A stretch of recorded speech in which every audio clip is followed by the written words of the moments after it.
বাজেটে দেওয়া কথা রেখেছে বিজেপি সরকার। আশাকর্মীদের অবদানকে কুর্নিশ জানিয়ে তাদের মাসিক সাম্মানিক এক ধাক্কায় 5,000 টাকা বাড়ানোর সিদ্ধান্ত নেওয়া হয়েছে।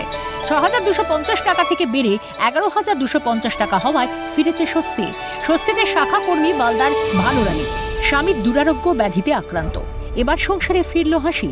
মুখ্যমন্ত্রী শুভেন্দু অধিকারীর কাছে চিরকৃতজ্ঞ আশাকর্মীর পরিবার। দীর্ঘদিন ন্যূনতম বেতনে অসুস্থ স্বামীর চিকিৎসা এবং সংসার চালাতে হিমশিম খেতে হচ্ছিল আশাকর্মী ভানুরানী সাহা আচার্য। সিএনএর ক্যামেরা ধরা পড়ল মালদার চাঁচল এলাকার সিহিপুর গ্রামের আশাকর্মী ভানুরানী সাহা আচার্যের জীবন সংগ্রামের গল্প। ভানুদেবীর স্বামী দীর্ঘদিন ধরে দুরারোগ্য ব্যাধিতে আক্রান্ত। স্বামীর চিকিৎসার খরচ, সংসারের নিত্য প্রয়োজনীয় ব্যয়, 2 মেয়ের ভবিষ্যৎ সবকিছু সামলাতে আগে 6,250 টাকা ছিল অপ্রতুল। ওষুধ কেনা, সংসার চালানোর মধ্যে কঠিন সিদ্ধান্ত নিতে হতো পরিবারকে। এখন বেতন বেড়ে 11,250 টাকা হওয়ায় অতিরিক্ত অর্থ দিয়ে স্বামীর চিকিৎসা আরও নিয়মিতভাবে করাতে পারবেন। মেয়েদের পড়াশোনার খরচ মেটাতে সুবিধা হবে, সংসারও কিছুটা স্বাভাবিক নিয়মে চালানো সম্ভব হবে বলে জানিয়েছেন ভানুরানী। বলেন, আগে তৃণমূল সরকার আমাদের সমস্যা দিকে নজরে দেয়নি, বর্তমান সরকার বেতন বাড়িয়েছে, এতে সংসার চালাতে অনেকটাই সুবিধা হচ্ছে। অসুস্থ স্বামী চিকিৎসার খরচও মেটাতে পারছি, এর জন্য মুখ্যমন্ত্রীকে ধন্যবাদ জানাই। আমরা তো 9 সাল থেকে কাজ করছি, অনেক দিনই হলো। আর করোনার সময়ও আমরা মানুষের একদম কাছে থেকেছি, কাছে থেকে কাজ করেছি, অনেক ঝুঁকি নিয়ে কাজ করেছি আমরা, সেই সময় থেকে করে আসছি। কিন্তু আমাদের সেই হিসাবে যেভাবে আমরা কাজ করি সেই হিসাবে আমাদের বেতনটা না, কাজের পারিশ্রমিকটা না, একদম ন্যূনতম।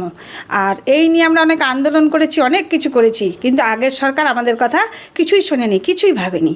কিন্তু বর্তমান সরকার এসে এই কিছুদিনের মধ্যে যে আমাদের কথা এত সুন্দর আমাদের দুঃখের কথা এত বুঝেছে, আমাদের দিকে তাকিয়েছে, হ্যাঁ, আমাদের বেতনটা 1 লাফে যে 5,000 টাকা বাড়িয়েছে, এতে আমরা খুব খুশি।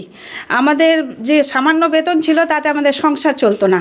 বাড়িতে একজন অসুস্থ ব্যক্তি, তার যে ওষুধ করব, আর কিছু করব, বাচ্চা কাচ্চা আছে তাদের পড়াশোনা, এই সরকার এসে যে আমাদের এত দুঃখের কথা বুঝেছে আর 1 লাফেই যে 5,000 টাকা বাড়িয়েছে, এতে আমরা খুব খুশি। তাকে আমরা ধন্যবাদ জানাই।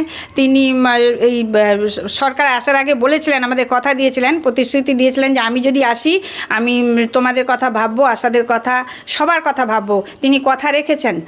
তিনি নিজে অসুস্থ, চিকিৎসার ব্যয়ভার অনেকখানি। তার স্ত্রীর বেতন বৃদ্ধিতে মুখ্যমন্ত্রীকে ধন্যবাদ জানিয়েছেন উদয় কুমার আচার্য। আমার খুব সুবিধা হচ্ছে, কেন আমার প্রত্যেক মাসে 5,000 টাকা করে আমার ওষুধে নিজের টাকা লাগে, নিজের ওষুধের জন্য 5,000 টাকা পার মান্থ চলে যায় আমার। এটা আমার খুব গুরুতর অসুস্থ, আমি খুব গর্ভস্বাস্থ্য, আমাকে প্রায় সময় আমাকে বাইরে যেতে হয়, চেক আপে যেতে হয়। এইটা দিয়ে তো আমি মুখ্যমন্ত্রী অনেক সুবিধা করেছেন। মুখ্যমন্ত্রী শুভেন্দু অধিকারীকে বারবার ধন্যবাদ জানাই, এটা বাড়িয়ে আমাকে খুব উপকৃত করেছেন।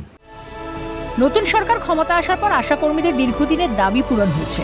উল্লেখ্য, 2026-27 অর্থবর্ষে গর্ভবতী ও প্রসূতি মায়েদের স্বাস্থ্যের কথা মাথায় রেখে প্রধানমন্ত্রী মাতৃবন্দনা যোজনার সহায়তার সঙ্গে বাড়তি টাকা জুড়ে মোট 21,000 টাকা দেওয়ার কথাও ঘোষণা করা হয়েছে। ইতিমধ্যেই নানা ক্ষেত্রে ডাবল ইঞ্জিন সরকারের সুফল পেতে শুরু করেছে রাজ্যবাসী। অভিষেক সাহা রিপোর্ট, ক্যালকাটা নিউজ।